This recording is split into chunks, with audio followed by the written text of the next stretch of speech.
On April 12, 2014, President Obama addressed the nation and underscored the importance of ensuring equal pay for equal work and highlighted the steps his administration has taken to expand opportunity and narrow the pay gap that exists between men and women, including the Lilly Ledbetter Fair Pay Act.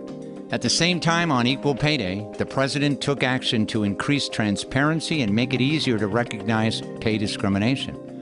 According to the U.S. Census Bureau, in 2012, women who worked full-time earned on an average only 77 cents for every dollar that men earned. The figures are even worse for women of color. African American women earned only approximately 64 cents and Latinas only 54 cents for each dollar earned by a white male.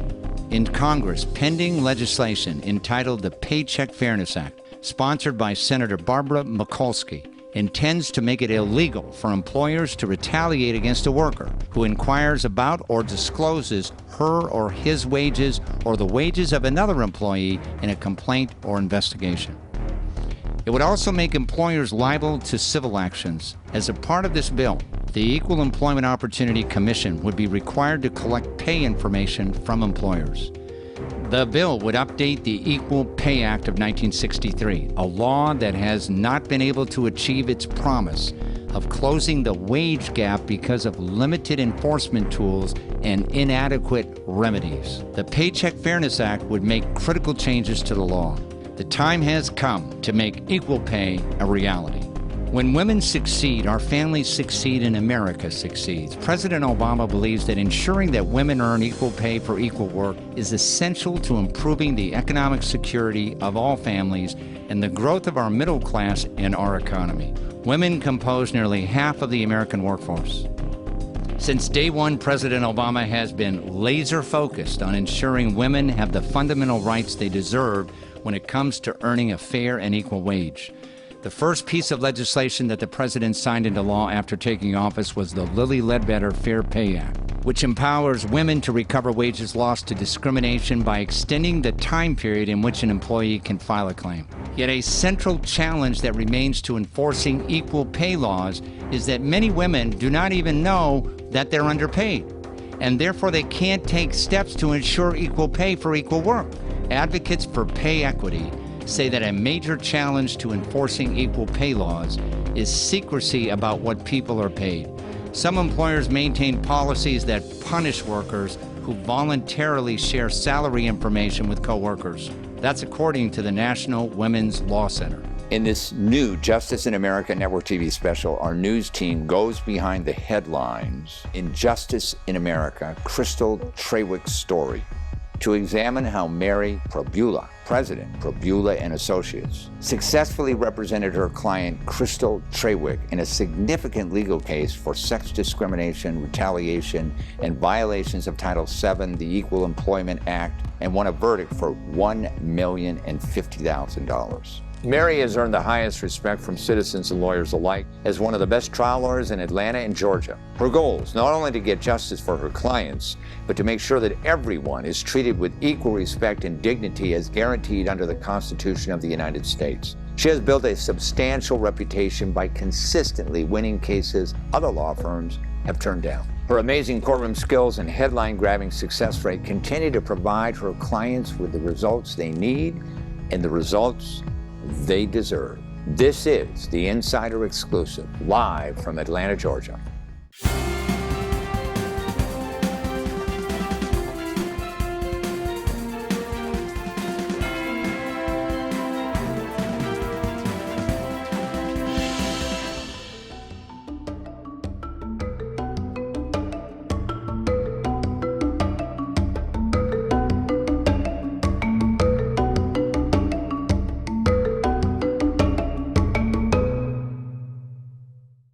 It is my great pleasure to introduce Mary Prebula to the show. Welcome to the show. Thank you. Happy to be here. Tell our audience a little bit about your law firm and what type of law do you practice? What do you like? Well, we have a small private plaintiff's firm. I practice in 4 or 5 areas: general civil litigation, but primarily employment cases, discrimination cases, complex business litigation, I do ERISA litigation, which is pension and healthcare litigation, and family law and probate. So pretty much anything that is trial work in those civil areas. But you've also held a number of positions with the local bar association. Tell us a little bit about that, why you do that. I think it's a concept of service. I've worked at all levels of the bar. I have helped establish the Gwinnett Pro Bono Committee. I'm on the Atlanta Bar Foundation, the American Bar Foundation. I serve as the co-chair of the Formal Advisory Opinion Board of the State Bar and co-chair of the Judicial Procedures Committee. And I think it's twofold. I grew up in a very disadvantaged, unfortunate background, and I saw early on how people that had no resources did not have a shot at the legal system. And so I have a commitment to those kinds of causes. And I also feel that it strengthens me and benefits me to have these kinds of relationships with my colleagues and to give back. Right. That's a good thing, because that's why you represent a lot of indigent, deserving people, right? Today we are here about a case which you represented, Crystal Trawick. Tell our audience a little bit about who Crystal is. Crystal is a brave young woman. Crystal is one of those women who started out very young in a profession, worked her way up, but didn't get the same options, benefits, pay, title as men. It's an interesting a progression, because she worked for Carmike Cinemas almost out of high school. And she started in a game room at a local theater. Literally, you know, the old pinball electronic games that they had in local theaters, and ran that and worked her way up to a city manager position and then to a marketing position at the home office. She is bright, strong, intelligent, and a pleasure to be around, and did a great job.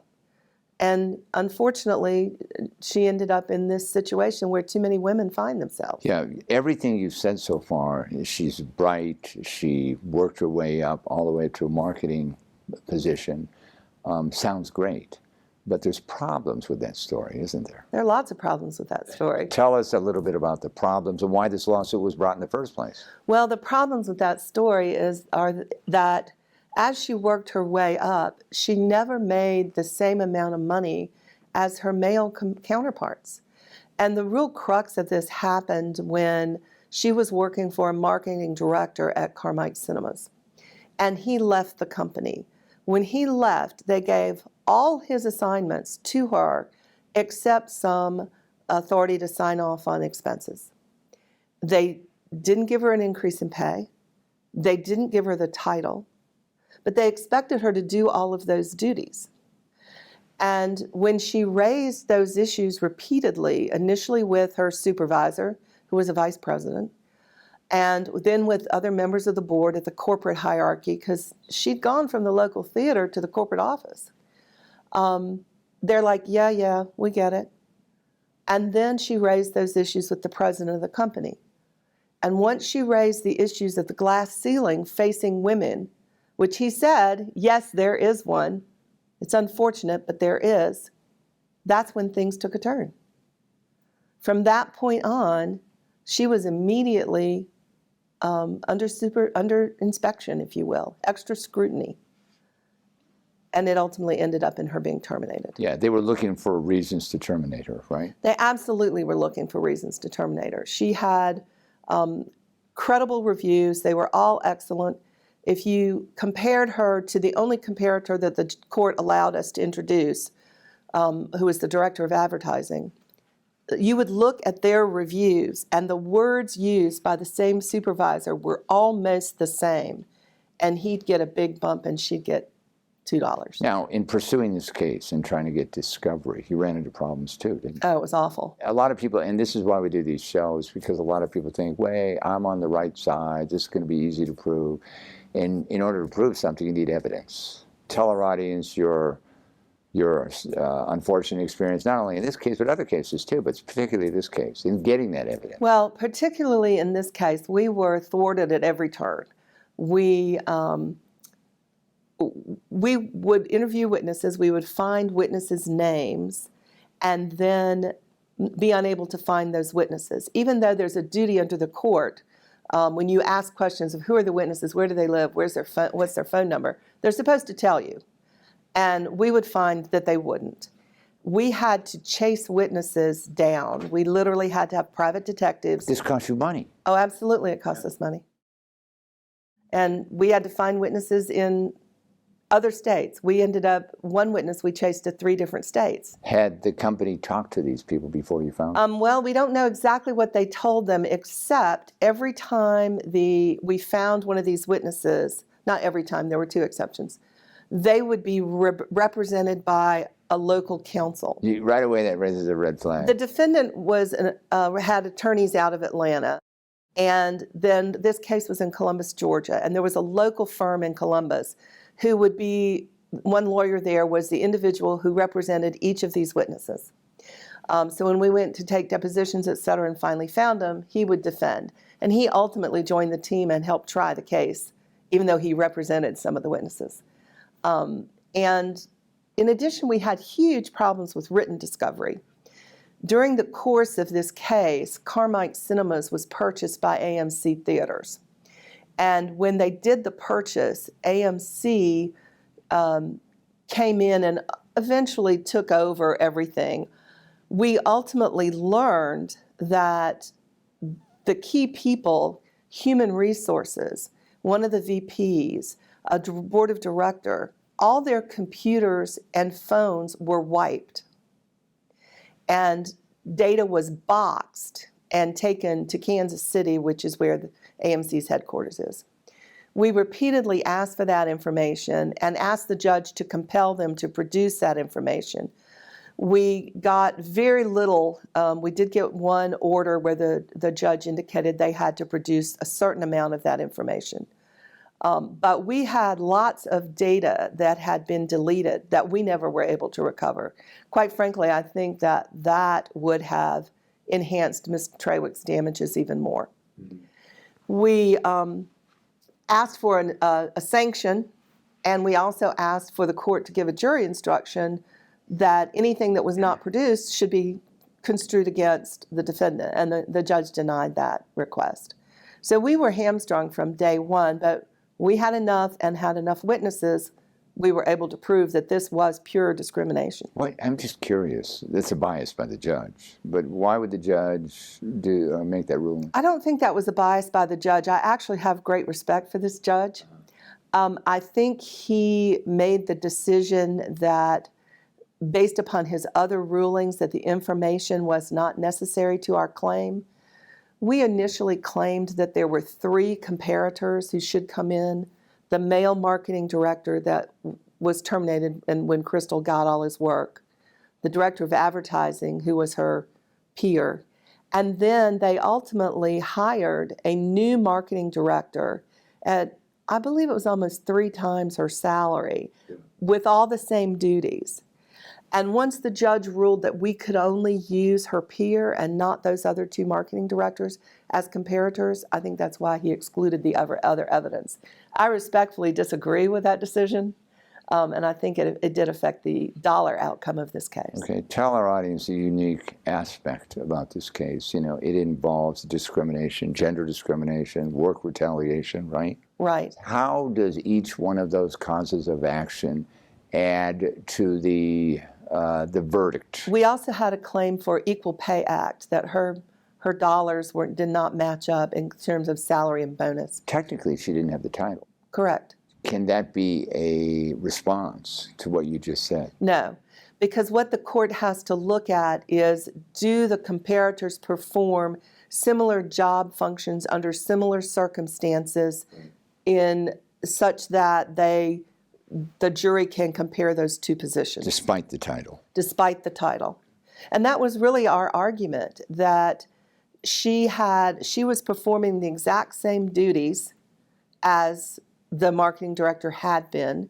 She was on par with the director of advertising, who was obviously male, also making more money. She traveled with them. In fact, the vice president who denied her the title and the president, who denied her the title, introduced her at public events as the director of marketing. Let me ask you, because you went through this case for 4 years, did they not like women, or what's the deal? It's pretty ridiculous, I mean, right? Truly, I think it was twofold. This company had a culture of discrimination against women, and there is a prior case of another woman in South Georgia where she brought similar claims. Of course, that didn't come into this litigation. And then in addition, I think the other issue was the VP and the president didn't like to be challenged, because Crystal went to them and said, hey, I should be making this money, I should have this title, and then to the president, there's a glass ceiling. Now, she talked to him about that in March of 2015. In September of 2015, she went back to the president and said, look, we've talked about this. This is not a quote. There is this glass ceiling. And he's like, yeah, you're right. You should be paid for what you do, and I'll look into it. And within days of that conversation, she was under investigation for expenses that had been approved by this same VP and the director of advertising. I found that ridiculous. They approved it, and then they were saying that it wasn't approved. And the men who approved those expenses were the director of advertising and this VP, and they were never investigated. Right. What was the final result of the case? The final result of the case was that the jury found for Crystal that she had been discriminated against under Title VII, and they awarded her back pay and $1 million in compensatory damages, and then the court awarded roughly $670,000 in attorney's fees. Okay. Was that appealed? No. We had discussions about whether or not to appeal, because we thought some of the rulings were appealable. For example, we believe the back pay and front pay jury instructions, after talking with the jury, that they didn't understand. They could have found for her both on equal pay and Title VII. And we also, as you know, the $1 million was reduced to $300,000 under the cap. Yeah, and explain for our audience what that means. Under Title VII, for discrimination or retaliation, which is what happens when you make a complaint and then they take action against you adversely, it's based upon the size of the company. And if you have more than 500 employees, the maximum amount under law that you can get is $300,000 in compensatory damages. And that dollar figure was established in 1991. It bears no reflection to today's reality. And quite frankly, $300,000 is no deterrent to these big companies. And they know it. Their attorney's fees were more than that. Our attorney's fees were more than that. I'm just kind of curious, what was the logic in passing that legislation to begin with? Well, after the Civil Rights Act of 1964 was passed, it was discovered that there was kind of a gap in dealing with private employers with discrimination. And so Congress came forward with this proposal in 1991. And in 1991, there was also a movement for tort limitation. And as part of a compromise to get this bill passed, the Congress put in these limits. The theory at the time, and if you go back and look at the correct congressional record, was that, okay, let's put it in there, let's see what happens. And there have been efforts and movements and discussions since then to get rid of these caps completely. And I quite frankly think that needs to happen. That's why you do your community service. That is why I do it, yes. Congratulations on your verdict. We have your client with us today. We're going to bring her on right now. It is my great pleasure to introduce Crystal Trawick. Welcome to the show, Crystal. Thank you for having me. We've heard from your lawyer, Mary, that you went time and time and time again to the upper management. You were doing all the same work that the title that you did not have would involve, right? Mm-hmm. But you weren't getting the money. And speaking of which, was the money difference from the last the marketing manager that left, that you used to work for, was he making about $250,000 a year? No, that's the one they hired to replace her. But your pay was about, what, 95 or something like that? It was just over $40,000. $40,000. So big difference there. They replace you after they wrongfully terminate you, and they jump up $210,000, right? What was it like working in that atmosphere and constantly feeling that you were being shortchanged? Well, I want to answer that by giving a little more context to my experience in the company. I did start out, on the ground up as a young girl, and I just didn't know better. You just don't know what you don't know going through that experience. And for the almost 18 years I was with the company, I was promoted more than 13 times. I was always given new responsibilities. I was the only employee of the company that was cross-trained in the 3 major departments of our company, which was operations, marketing, and film buying. Promoted with pay or title only? It was title only in most situations. If it was pay, now remind you, I started the company making $5.15 an hour. So you might have been the president of the company at $5.15 an hour.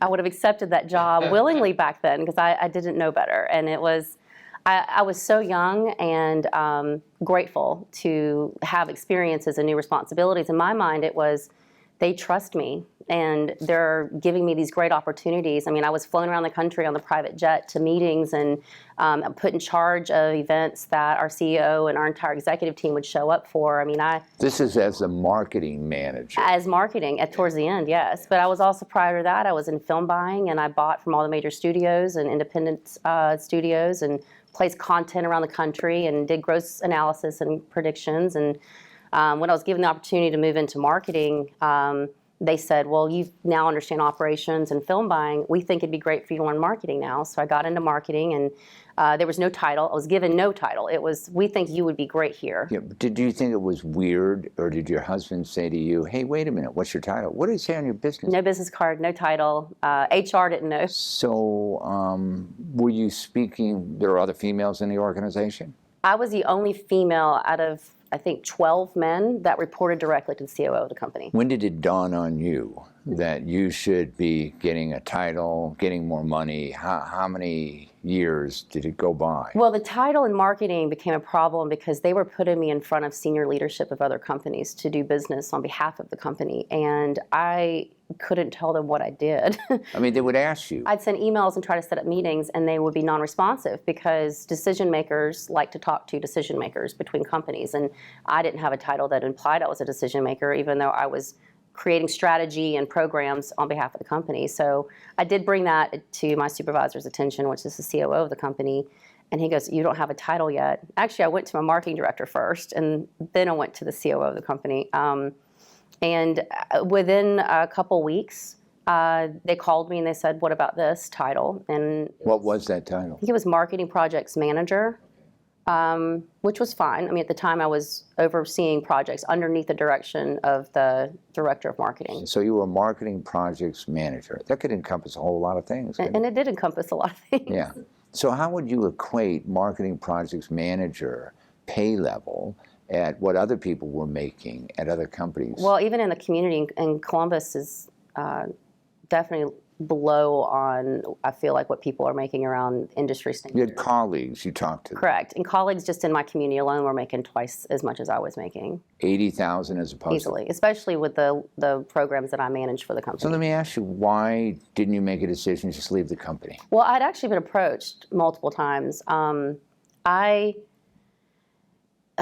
I think because the company became, over those 18 years, part of my identity, it was almost like I'd have to leave a husband to go to another company. I loved what I did. I loved the industry. I loved the opportunities I was given. I mean, even people my own age were not doing what I was doing in their fields, and I really was elevated in those responsibilities. So even though there was opportunities to go to other companies and outside the industry making more money, I would always try to go back to my supervisor and approach the pay situation. And so loyalty was more important to you than moving on to where you would be paid better money. To be clear, whether it's my family, my friends, or the company I work with, or employees that report to me, loyalty is everything, and I give that in every relationship. So yeah, I'm 100% in on loyalty. I trade on loyalty and honesty. Okay, so the final straw was when you went to the CEO and you said, there's a glass ceiling. You used those words. We both talked about it mutually in another meeting. You were friendly with them, right? The CEO of the company I was on the same tennis team as him. My husband and I dated for 5.5 years before I got married. He was at my wedding. I mean, this was somebody that I considered a mentor. He was basically my boss's boss. And I was around the C-suite executives quite a bit because I was running so many initiatives for them. I felt, I was loyal to them and the company, and I honestly thought that it was reciprocated. I felt I could openly talk to them about things. And I didn't just beat them over the heads with things that I didn't feel were unnecessary. I mean, when I moved into marketing, the CEO of the company, or actually after I moved into marketing and they fired the director of marketing, we had a meeting with the CEO, myself, and the director of advertising, because we had to realign responsibilities. And basically, a lot of what the director was doing, I was already working on. So they thought, well, we'll just give you a little more and let you take ownership of this until we find a director of marketing. So we had that conversation. I took on those responsibilities. And at that point, the CEO of the company, because he was now my direct report, saw my salary.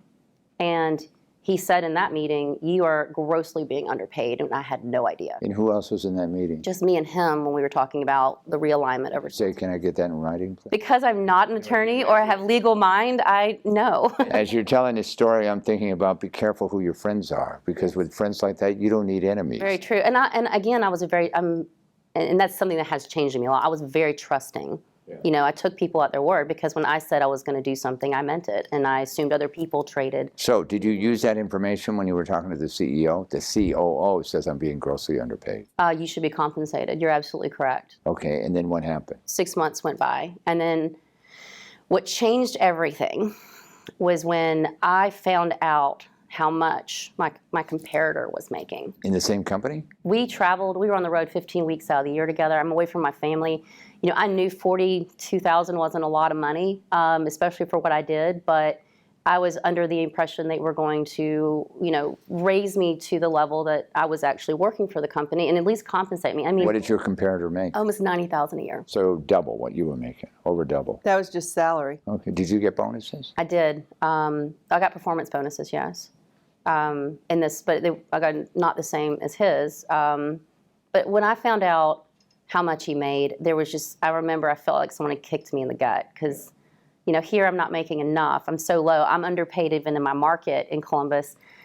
And they'd already promised me to take care of it. And for 6 months, I'm passing on job opportunities to make, money that my family could use. And, as loyal as I am, it was just sort of a realization, like, I think this is not right. This is wrong. The day you were terminated, was that a surprise to you? Yeah. How'd it go down? Well, I was called into the office with a head of HR and the CEO of the company, and they said that they had instructed me not to talk about the investigation, not to poll my peers. Or actually, I think he did say not to talk about the investigation, and I corrected him and said, "You told me not to poll my peers, and I haven't talked about being investigated to anybody. I don't understand." And he says, "Well, I no longer can trust you, and we're letting you go on insubordination." Is that a reason for letting somebody go? If you violate a direct order, yes. So how did you take that? Well, he also said that they would willingly allow me to resign, give me 30 days severance, and sign a reference letter to another company. But did you have to sign a non-disclosure agreement? Well, he was wanting me to sign all of that right there and then. And what did you do? Again, not knowing the law, because I'm not an attorney and I've not worked in that field ever. Yeah. My gut told me something was really wrong with the situation. I was unrepresented. I had no one in the room that was going to advise me on what to do. And in that moment, I first asked him if he would put that offer in writing on resignation. And he said, "Do you need that in writing?" I said, "I would appreciate it, yes." And then he said, "Well, I'll get that letter to you, but will you sign these documents today?" And I said, I would like to take these with me and have an attorney look at them. And then that's when they realized that I was going to get counsel. How did you end up with Mary? Well, her daughter and I have been friends for many years. She used to live in Columbus. I knew about Mary's reputation, but I didn't know how great she was until I worked with her directly. But I'd heard she is very good at what she does. And again, not knowing anything about the law, I called her and I said, "I don't know what I should do here, but feels wrong. Okay. What did Mary tell you about when she's going to file a lawsuit? How would this affect you personally? She was very straight with me on the process, and I had hoped that she was giving me kind of when a doctor walks in and they give you worst case scenario just to not overpromise and underdeliver health expectations. I felt like I was hoping Mary was telling me this is worst case scenario, but this could be 4 years. Your life is now going to be under microscope. This can become public. It could be in the press. Right on the money, wasn't she? Your family and friends are going to be brought into this whether they want to or not. You can't talk about this. It's going to be hard on you. And everything that you've ever done in your entire life, personally and professionally, will be on display. You probably lost some friends because of this. Only temporary. I mean, on my end, loyalty, like I said earlier, is everything. So, a few people that sort of were not there and then try to circle back, I'm not really close with anymore. But, it was hard. It was very hard. Well, you made it through, didn't you? We did.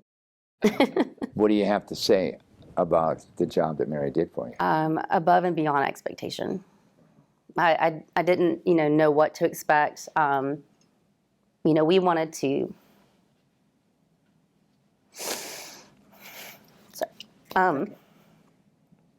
every day I wanted to quit. And I just said, Mary, why can't they just come to the table with something fair? Anything at this point. They treat me this way for 18 years. And I would take any settlement that would make me feel like that was even worth it or just anything. And I mean, they were just brutal in this process. And every day I talked to Mary and she says, I don't know either, but I told you this was going to be hard, and she warned me. And thank you. But she also talked to me about this is unfortunately really common and happening to a lot of women. And we get to the other side of this. Hopefully, we can create some type of law on the books that people can reference to help other women in my situation. And to be fair, even though I prayed every day it would be over, and I would have said, let's stop anytime, we pushed through for 4 years. And at the end of the day, my greatest takeaway is, other than working with this wonderful attorney, is that you need to fight. If you feel like it's wrong and you don't understand the law and you don't know what your resources are, you get someone that does and you fight, because you're not alone. This is unfortunately very, very common. And it's changed my perception on the reality of industry. And it's not my particular industry. It is all industries where, corporations are not doing what's right. So today, this inspired you to start your own company, didn't it? It did, yes. Tell our audience a little bit about that. So in 2018, I started a distribution company that works closely with producers on their production. So we're a script-to-screen company. We help get product ready for market. I've bought and sold thousands of movies in my career, working with all the major studios and independent filmmakers. I have hired some of the best in the business to work with us. My chief distribution officer is Lamont Shudrick. He's worked with 20th Century Fox for over 20 years. And we're just a great team of folks that have been in the industry for quite some time. And I love being on the beginning side of content creation with the filmmakers and just really helping advise them on what to expect in the market and helping them shape their content. So I do love the film industry. I'm still in it. I'm still obsessed with movies, and I'm grateful to get to work with the creators of content now. You should probably tell Steve the name of your company, too. Yeah, so the name of our company is Fall Line Entertainment. And tell us why it's Fall Line Entertainment. Its headquarters is located in Columbus, Georgia, which is geographically located on the fall line of the state of Georgia. But thank you for being on the show. Thank you for having me. Today we also have with us your husband, Johnson. So let's bring him on right now.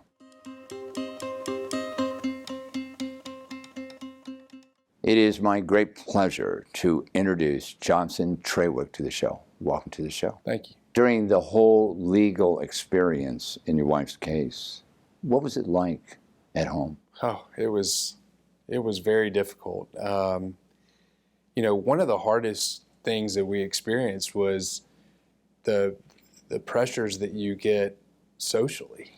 For 4 years of our life, we almost had to tailor some of our social life around this case. And what I mean by that is we had friends or people in our community who were on one side or another on this, and it was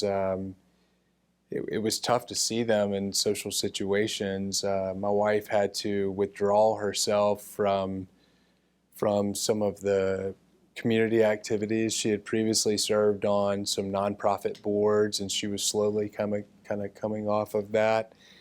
And even if you weren't involved in one side or the other, we had friends who were getting subpoenaed to come to federal court, and for most of our circle of friends, they had never experienced something like that. Yeah, they'd never been involved with a lawsuit, and I'm sure both of you, maybe you more so, had the false accusations that you were out to get money. That's why you were suing, right? You couldn't take, what was the standard of doing things. I've seen this time and time again, right? So did you bring any of that home into the household? Well, I think because we were actively in a lawsuit for 4 years, and unless you were directly involved in the case, we didn't open up and talk to you about it or bring it up. He was the only person I could talk to for 4 years about it. So, right. Yeah, we brought it home every day. In your line of business, Johnson, you're in the insurance business, correct? You've seen lawsuits, but not individual lawsuits. How do you think couples should handle when they're affected themselves and they're involved with a lawsuit? The first thing we did was really sit down and decide as a family if we were both prepared to go through this together. And, that was the best decision that we made, because what we didn't want to happen is we didn't want to go into this with one party or the other kind of being responsible for the challenges that were going to come in our personal life. And so by sitting down and really making this joint decision to commit to do it, really made us feel invested together on it. And one thing I told Crystal just the other day was, I don't want to ever discourage anyone from doing this. So I hate to sit here and tell people how hard it is to discourage them from doing it themselves, because as I told Crystal's attorney, 100 times out of 100, we would do it again. It was the right thing.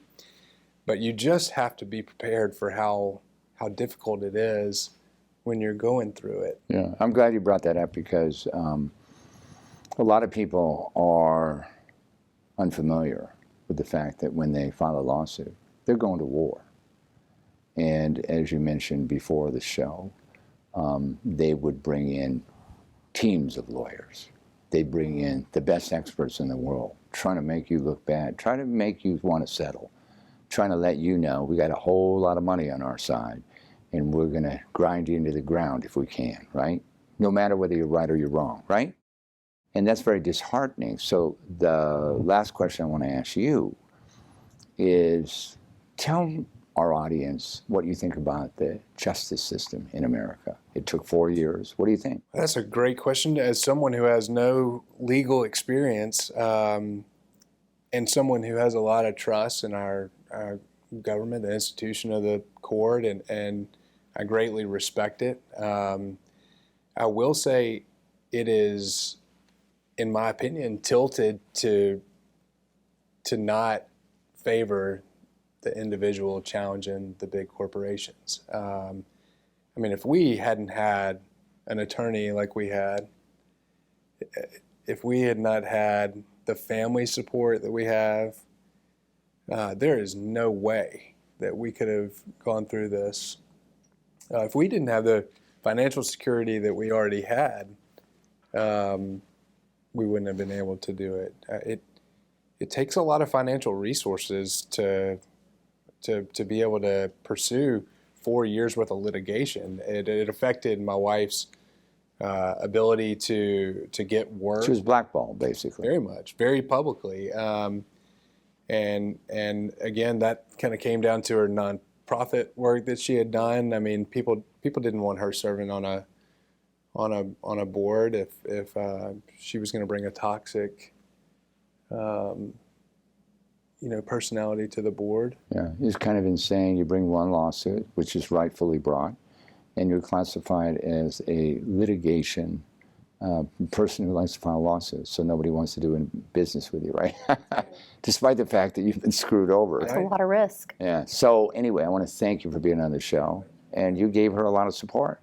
I can see that right here. Yeah, we were a good team through this, I think. It was a challenge in our relationship, but if anything, we probably grew closer because of it. Great. Thank you. Thank you.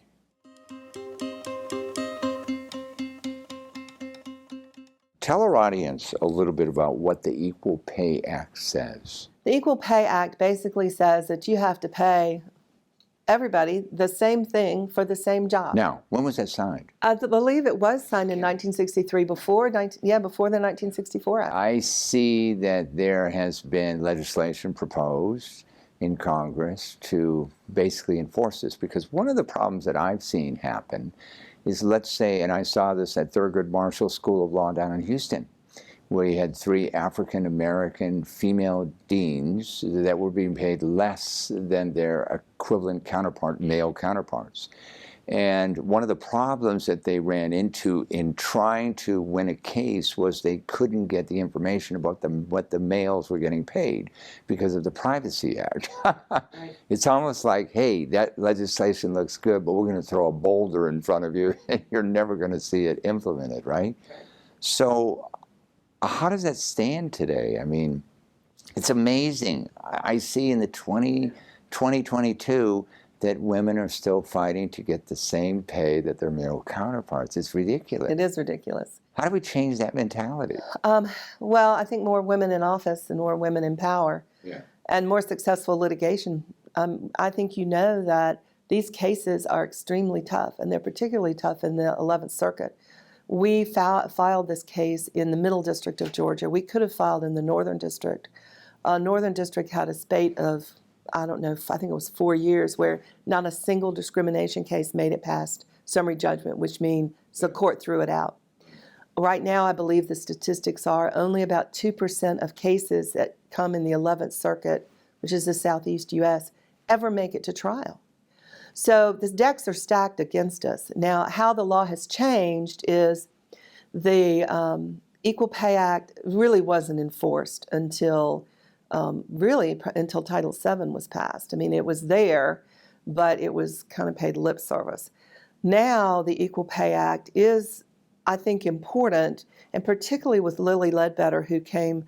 that was 2011, I think. Yes. Under President Obama, the law was amended so that it didn't cut off your damages. In the past, for example, there are statutes of limitation, periods of time that you can file. And what they argued, and what was successful until the Lilly Ledbetter Act, was every payday was a separate act. And every time that payday passed 2 years under Equal Pay Act or 180 days under Title VII, that claim was gone. So that act changed that. So that's helpful. And I think that hopefully just by publicizing and women being brave enough to stand up. I mean, if you think about the number of women who have faced this and the number who actually come forward and will take these cases all the way to trial, it's rare, and it affects their entire lives because people don't want to hire them. They're like, oh, they're going to sue us. Not if you do it right, not if you abide by the law. And that's important, I think. Congratulations again on the case. You did a wonderful job, and keep up the good work. Thank you. Thanks for joining us. You can get more information about our guest and the issues at insiderexclusive.com.